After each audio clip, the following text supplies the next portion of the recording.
Now, I know what some of you are going to say, it's not Mono Red Tron, because there's Once Upon a Time in Ancient Stirrings. Well, fuck you, okay? Once Upon a Time is often free, and Ancient Stirrings you cast off of a chromatic sphere anyway. So, yeah, it's basically Mono Red. Mono Red is a state of mind, you're going to kill them. This is basically the old school Tron decks. We're going to play a land that makes both green and red mana. We're going to play variants of Khans and Ugins, and Wormcoil engines like old school Tron, before it got all stuck up with the whole Spaghetti Eldrazi shit. But in addition to that, we got Banefire for lethal, so we can shoot them for a whole big old Banefire, which we can double up by casting off of a Pyromancer's Goggles. We can also blast out the board away. We can double up with a Pyromancer's Goggles. But it's even better when we double up with a Pyromancer's Goggles when there's a Stuffy Doll in play, because it does 26 fucking damage. That's the deck. That's the deck. Send tweet. Send tweet. Oh, we also have this fucking thing now. Yep, the obnoxious great creator. Sounds like he's releasing a hip-hop album. Well, here is his hip-hop album. A selection of sideboard utility silver bullets. I'm Vince, also known as PleasantKenobi. Kiss me upon my soft, wet milk lips.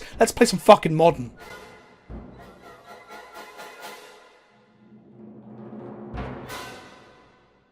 So, fun fact, I didn't record the first game against this opponent, or I did, but I didn't hit the record button, and basically you're going to see us jump into like partway through into the game 2 against this opponent. The opponent also asked in the chat if there's going to be in a video. I was like, yeah, of course it will. And then I realised I hadn't pressed the record button, originally for a CFB recording. So I'm going to actually record more for CFB.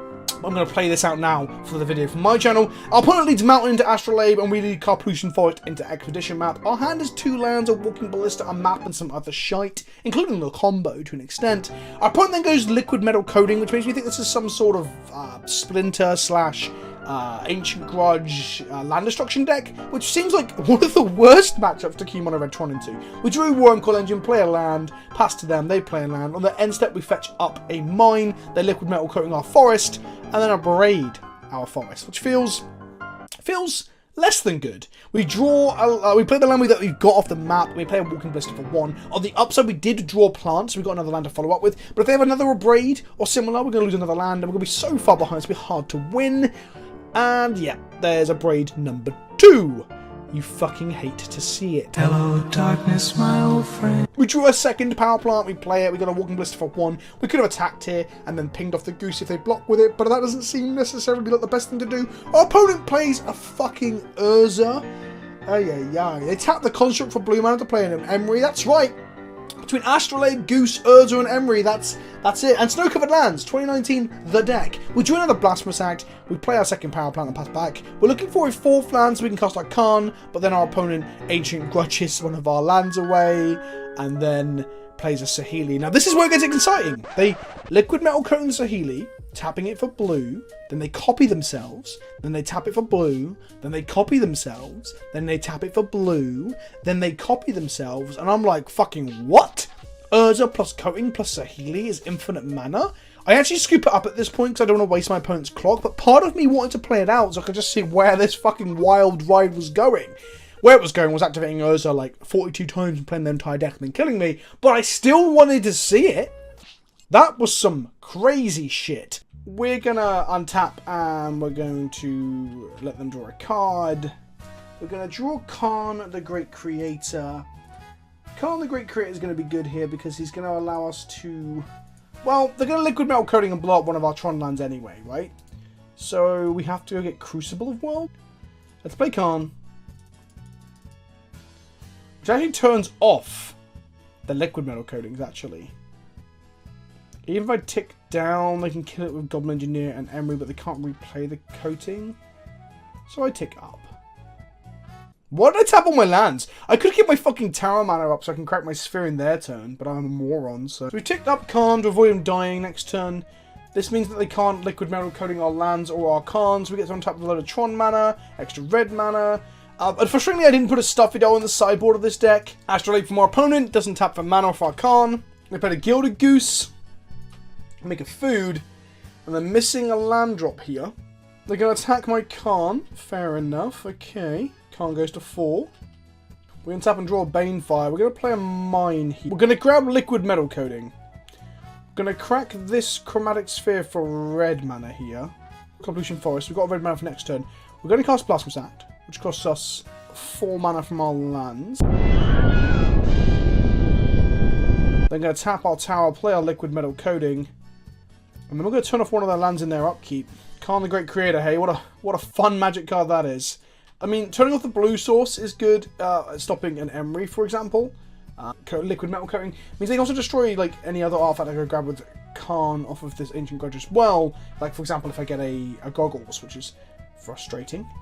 We drew another Banefire, so I think we just start Banefiring them here. Like, Banefire for 9. I'd love to double Banefire them, but the Ancient Grudge means setting up a Pyromancer's Goggle turn is going to be rough. We're going to kill the food with Khan, pass back to our opponent, and then we're just going to Banefire them again next turn. Sometimes you just got to Banefire your opponent twice the hard way by casting 2 spells called Banefire. They play a second Astrolabe, drawing a card. No third land drop. We've got pretty lucky this game. We're going to untap. And then we're just gonna go get a Goggles anyway at this point, because yeah, like, why not, right? We might as well flex when we're in a commanding position. So we get Goggles, we tap all our mana, we play Goggles, we tap it for red mana, we cast Banefire our opponent's face, and we get the Banefire for 10 here. No, for 12, sorry. So that's not too bad. That's not too bad. Same targets. And this is what they call in the game a Bazinga. That's right. I fucking said it. Bazinga, motherfuckers. Okay, I'm going to keep this. We've got 2 lands, a sphere to draw, another card. We've got Dismember to kill an Emery, and we've got just basically 3 explosive spells. It's not ideal, but having the Dismember when we only have 1 copy of it is probably worth keeping to kill an Emery, so they can't engineer a liquid metal coating into the bin, or replay baubles for value and just get hugely ahead. We can also turn 1 bolt the bird for 4 life loss. Is that good enough? Should we be doing that? Probably not. But I think I'm going to do it anyway, because, like they say, always bolt the bird, right? And I don't want them to play like an Urza the turn after next, so got them. They crack a ton. They find a mountain. Everybody loves a fucking mountain. Everyone loves a fucking good mountain. They play Goblin Engineer. They find a liquid metal coating. I wonder if this would be good in Mono Red Tron for allowing you to get Pyromancer's Goggles and such into play, or Stuffy Dolls. They crack their bauble to draw a card. We draw another Blasphemous Act. I don't think we need all 4 of these fucking things, but there you go. We're going to play an Urza's Power Plant here. We're going to play a chromatic little sphere. We're going to crack it for green. We found an Ugin the Ineffable, which is actually not castable with our current mana. We have a handful of things that we can't really cast. Next time we can just, like, kill the Engineer, but the damage might be done if they've looped Liquid Metal Coating into play, Liquid Metal to one of our lands and abraded it. At that point, it might be scoop time. Scuba de poop, as Kanye West would say. I didn't think I'd quote Kanye West today when I woke up. I didn't get out of bed, stretch, and be like, yeah, I'm going to quote Kanye West. I am a god. No attacks. No switcherinos. Interesting, interesting, interesting. We're going to go mountain. I'm just going to Banefire this Engineer now. Get off the board. They will now probably in response switch the food for the coating, or switch the food for the bauble if they're trying to hit. They switch the food for the coating, which means they're probably going to coat one of our lands in liquid metal. Sounds like a fetish, honestly. And then they're going to abrade or Ancient Grudge one of them, right? No, they don't have an abrade or an Ancient Grudge available. That's good. If they draw an Ancient Grudge, we're losing 2 lands. They cracked their Golden Tarn to go grab a land of some sort here. They're probably going to play an Urza, I'd imagine. No, just an Emery. I guess we'd like to draw a Khan the Great Creator. That's probably our best card in this matchup. Nope, we drew another Blasphemous Act. We now have 3 Blasphemous Acts in hand. Blasphemous Act Tron is online. Oh baby, a fucking triple. So next turn we want to draw Khan, or we want to draw a Tron land, a tower, so we can play Ugin the Ineffable. Ugin the Unfuckable. Astrolabe from our opponent. They recast the bauble out of their bin. Oof. All the value, just drawing all these cards. And we're over here with a handful of uncastable magic cards. I guess I'm going to just Banefire the Emery this turn if we don't draw anything useful, because Emery will draw them a card every turn otherwise. They're going to liquid metal coating my power plant. Abrade? Yeah, okay. Abrade is better than Grudge. We drew... Fuck! We drew the tower. We drew the fucking tower. Ugh. Brutal. Okay, well, we're going to say fuck off, Emery. You piece of shit. Get out of here. Get out of my house! Get off my battlefield, said the colonel to the chief. I found out recently that most people called colonel weren't actually colonels. Like, they were never promoted to being a colonel, right? So, you've got Colonel Mustard in Cluedo.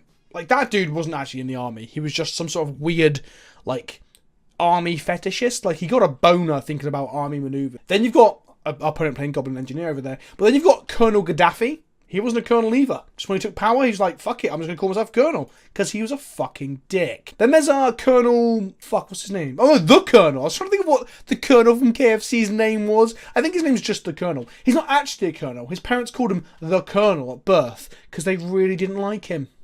We just naturally drew Tron. Which is, you know, just Tron things, I guess. We're going to go ahead and play an Ugin the Ineffable, because, yeah, Tron. They've got some mana. If they, like, Metal Rebuked it or something, I'll be pretty sad. We're going to tick up Ugin the Unfuckable and make a spirit, which is actually, technically, I say technically, it is a spirit. There's no technicality about that, but it's also secretly a scavenger ground, and that's my favourite kind of scavenger grounds, the ones that you hide. Like when you stick them up your bum and you smuggle them across borders. They swap their Astrolabe for an Astrolabe. This is looping to allow them to draw cards. I am going to Blasphemous Act them next turn. I'm hoping to draw a Khan, which will cost us 2 mana thanks to Ugin the Ineffable. We can then dig up a Pyromancer's Goggles, which will cost us 3 mana thanks to Ugin the Ineffable. And then we get to go... But if we can't do that... Okay, they're going to blow up our power plant here. That's a shame. That really is a shame. It upsets me greatly. Ancient Grudge. That means they can blow up another land next turn. Fucking hell. Fucking hell, mate. Unless we can block that green source somehow. Oh, they got a Gilded Goose and an Astrolabe. We block that green source somehow, he says. Okay, let's play this. Let's make another spirit. Because the spirits will die. They make Blasphemous Acts cost less. They also draw us cards when they attack for 2. No blocks. They go to 10. And then we're just going to Blasphemous Act here. They have Metallic Rebuke for my Blasphemous Act. So I can't pay for that. I guess I'll just cast it again next turn. If we have the mana. Which we will, because Ugin's going to make a spirit, which will reduce the cost of the Blasphemous Act by 1. So as long as we can make 1 body on the board for every 1 land of ours they blow up, we will make progress. And by progress I mean spin our wheels and cast loads of Wraths. Oh. They're learning. Fuck. They're gonna liquid metal coating my Ugin. So all that shit about progress was nonsense. Absolute dog shit bollocks. We now need to draw another land to be able to Blasphemous Act. They played a second liquid metal coating. That doesn't matter too much. We do have 2 bodies on board, so we're not like losing, but we're not exactly in control either. We drew a Blast Zone. We're gonna play the Blast Zone. Move to combat attack. We're going to be quite low on cards after this. We can assemble Tron again thanks to the Expedition map that's under one of the spirits. We can also exile the graveyard with the Scavenger Zone. Scavenger Ground. Do they get to see the cards when we kill our things for the manifest? I think they do, don't they? You tap all but our Ghost Quarter to Blasphemous Act to the board. This takes out one of the mana magician creatures that can also make food. Takes out the Goblin Engineer that can loop the Astrolabe. So although we've got a threatening board presence, they are drawing a card every turn off the Goblin Engineer by looping Astrolabes. So we can't allow that. They're going to make a food token off the Gilded Goose. Fair enough. And then we wrath the board. We get the cards. Do they know what they are? No, I don't think they do. So they don't know we've got a Scavenger Grounds coming up, for example. We're going to play a map. This means they will blow up the map at first opportunity. So maybe I shouldn't have ran the map out against the Abrade deck with our mana tapped out. That was probably a mistake. They're going to blow up our tower now in the Abrade. Sure. They've got 1 card in hand. What could it... We can blow up their liquid metal coatings with our blast zones. That's probably something we probably need to get towards. Oof, tower. Nice. Okay, we're going to play... Scavenging Grounds, which is something they might try and destroy within the Braid to enable their Emeries and their Goblin Engineers further down the line. I'm going to take my Blast Zone up to 2 this turn and crack my map for the missing Tron piece, which in this case is Power Plant. And then this way we can block the liquid metal coatings, and then they won't have their Braids and Ancient Grudge online against our land base. Okay, end of turn. Let's go ahead and put a charge counter on my Blast Zone using these lands here. So now it's on 2.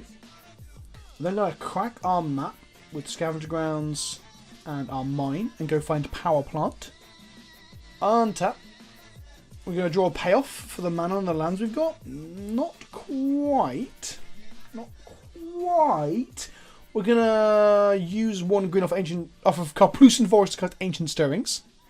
We find a Stuffy Doll.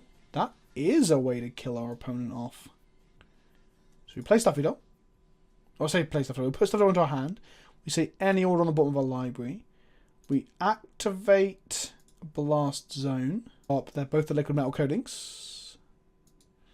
We play a Power Plant. Even if they get up to like 10 life, they'll still die to the Blast from Sack Stuffy Doll combo because this deck is inevitable. It's like Thanos. He's going to click his fingers. It's got a really tight arse.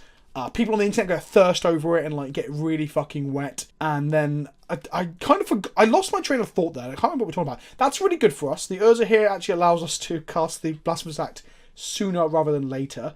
The bad thing is if they hit if they have a Rebuke in hand. I'm just going to spin the Urza. I hope that gets another body. Gilded Goose. Well, in it comes. Bring it all in, my friend. Bring it all in. This does mean that if the last card in the hand is Rebuke, they can actually do it off of 1 blue mana for food. No, the last card in the hand was of Misty Rainforest. I think they're going to die to the Blast from Attack combo this turn. So we're going to untap. We're going to play a tower. We're going to tap 5 mana. And we're going to choose our opponent. We're going to tap 1 red, 1 colourless, 1 colourless, 1 colourless, and 2. We're going to overspend on the Blasphemous Act. He's going to raff the board and do 13 to our opponent's face. There it is. You love to fucking see it. Headshot. You love to fucking see it. I'm going to print screen that bad boy to post on Twitter in a minute. You love to fucking see it. And that's it. Mono Red Tron! Mono Red Tron! This hand is 2 identical Tron lands, a map, 2 Stuffy Dolls, an Ugin, and a Chromatic Sphere. What could possibly go wrong? Oh no, it's Burn. I was like, oh, I wonder what I'll cut to going wrong. And it's literally the fast punishing me for fucking about hand. Okay, this Stuffy Doll is going to be gas, right? This Stuffy Doll right here is going to be so gas. 5 minutes later. Then we can go like Tron off of our map, tapping both our towers. Then using our power plant. Oh, fuck. No, we use a tower and a power plant. We get a mine. We use tower plus mine to make... Oh, no, we're just fucking dead. Yeah. 5 minutes later. Right, we've got 7, we've got 10. We've got lethal on board. So if they brick, they got 3 cards in hand. If they brick on a burn spell in a burn deck, no, they did not brick. In which case, it's time. It's time to commit honourable suicide by machine gun bastard. And while we're at it, we'll no, I don't want to do that. I want to ping this. And with all that on the stack, I hold priority and I weep openly. I'm dead! This whole rolling dice thing is fucking easy. We won the die roll. Let's go. We got 2 lands, one of which is a Tron land. We got an All Is Dust, a Can't, an Act, a Blast, Banefire in this. Fuck it. Keep 2 lands, draw a 3rd. Can't lose, right? Cannot lose.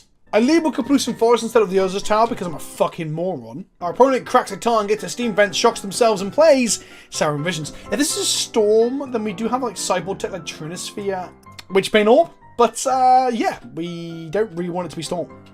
We draw a tower. We're going to sacrifice our Sphere with a green mana. Find nothing. Play a tower. Pass the turn. If I draw a Power Plant next turn, then playing the Carplucent Forest on turn 1 was categorically the worst possible thing I could have done. Electromance from our opponent. We might be dead next turn. We're going to go Urza's Mine. We're going to go red mana, 2 colourless mana. And then we're going to blow up this fucking Electromance, so there's no way we let that live. Goodbye, you little shit. Electromance number 2 from our opponent. Now, we drew a Great Creator, which allows me to get Cyborg Tech next turn. So I guess we're just going to hope and fucking pray that they don't have anything right now. Because then we can get Witchbane Orb or Trinisphere and we might be okay. They have a Remand. Not ideal, but we might draw Power Plant next turn, which allows us to go Karn into Trinisphere. And then we might have a game of Magic. The problem being that the Electromance will actually attack and kill the Karn, but yeah, Trinisphere's pretty good. They cast Sleight of Hand, they have 6 cards in hand. There's a very good chance we are just fucking dead here. Ritual from our opponent. Now, a fun fact, Storm decks don't tend to just start firing off their rituals if they haven't, like, got you dead. They cast Gifts Ungiven with 1 red mana in their mana pool. Ritual, Manamorphose. Okay, well, what turn are we on? Turn 4? Fuck. Okay, well, I'm assuming they got Parson Flames in their hand. but we're going to give them the least amount of mana possible by not giving them the rituals. Obviously, Manamorphose is technically a ritual because it only costs them 1 mana thanks to that Cosmic Electromancer. So for 1 mana, they net 2 here. Double blue from our opponent. Opt from our opponent. They might not go off this turn. And then we need to draw exactly a Tron land. Baral this turn. Okay. Nothing. Okay. We ain't dead yet, son. We ain't dead yet. If we draw a Tron land, we probably just always dust them. We did not draw the Tron land. Okay. Can we find a power plant in the top 5 cards of our library? We did. Power plant. We now have Tron online. That's 7 mana. We cast Khan the Great Creator. We take down Khan the Great Creator. We say yes to Khan the Great Creator. We grab a Trinisphere and we cast it. And the next turn, we're going to like Stuffy Doll and Blasphemous Act and all sorts of nonsense. Now, they probably play some kind of bounce spell. They might have 1 copy of Braid in their deck. They might have 1 copy of Unsubstantiate. That used to be a thing. Or, if they don't, they might be on 3 damage a turn beatdown here. They're going to kill our Khan, which is fair. They're going to crack their islet. They're going to play an island, which is also fair. And this is the thing. If Storm's playing fair, they ain't fucking winning. So, we're going to go ahead and tap all this mana. Are they going to remand this? Because we can play it again. We're going to choose them. They're going to make a red mana off our forest. And we're going to cast Xaxes, Blasphemous Act. Now, they might have a remand here for 3 mana that postpones this a turn, but it doesn't look very good for them. 3 mana Opt! I've said it a few times this video, but you fucking love to see it. The Storm deck casts a 3 mana Opt with a Blasphemous Act on the stack and a Stuffy Doll in play. Boom, headshot. They take 13 going to 2. That felt good. That felt real good. Next time we can actually kill them by Khan the Great creating for a Walking Ballista and shooting them in the face. Scroll from our opponent. Is this going to find the bounce spell they need, but don't deserve? Echoing Truth. They have an Echoing Truth in their main board. Now we know, right? Now we know. They're going to die this turn, though, because we're going to Walking Ballista them. We do have a Walking Ballista on our sideboard, right? Khan the Great Creator. Tick down. Say yes. Grab a Walking Ballista. And they scoop it up. Let's go to post-board, my friends. Okay, so post-board, I think I'm going to bring in the Tormod's Crypt and the Grafdigger's Cage. And then we're going to have the Trinisphere and Witchbane Orb as like shootable things in the sideboard. Okay, so we can't just depend upon this cage on its own, but we have a hand with a map, 2 lands, a cage, a couple of spheres, and a Wormcoil Engine, so I think we can give this a shot. The cage can obviously be Echoing Truth, and our opponent plays Merchant Scroll, and it plays Gifts Ungiven. Gifts Ungiven not being very good at grabbing your Echoing Truth because it goes to the bin, then the Grafdigger's Cage says no, you can't cast it, but we just need to be aware of that. They shock themselves off a fetch land and play Serum Vision. We untap, we play Urza's Tower, and I'm not going to play the cage just yet, simply because I want to see what we draw.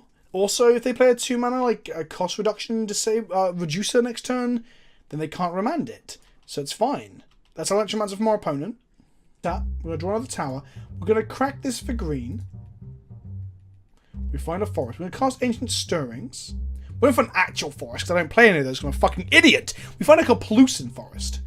We find a Khan the Great Creator, which I think is what we have to grab here. Although we can grab mine and have Tron online. But without Khan... Interesting.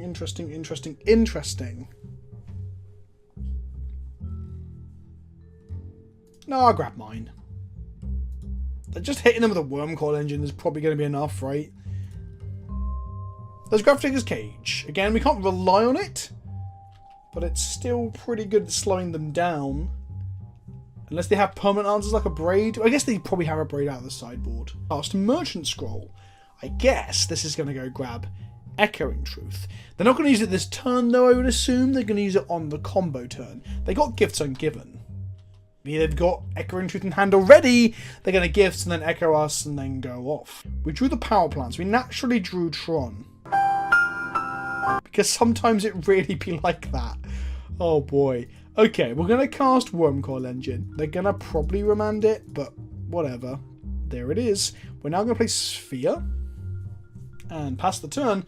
Next time we can play Tower, have a lot of mana out, play a Wormcoil Engine. They cast Sleight of Hand. And then they go to combat. In their combat, they crack their Scalding Tarn. They attack us for 2. Ideally, I just want to draw a Karn at this point. Like, Karn into Trinisphere. Oh, baby. Oh, baby. Okay, so now we're going to go Tower. He resolves. We're going to down-tick Karn. Say yes. And grab a Trinisphere.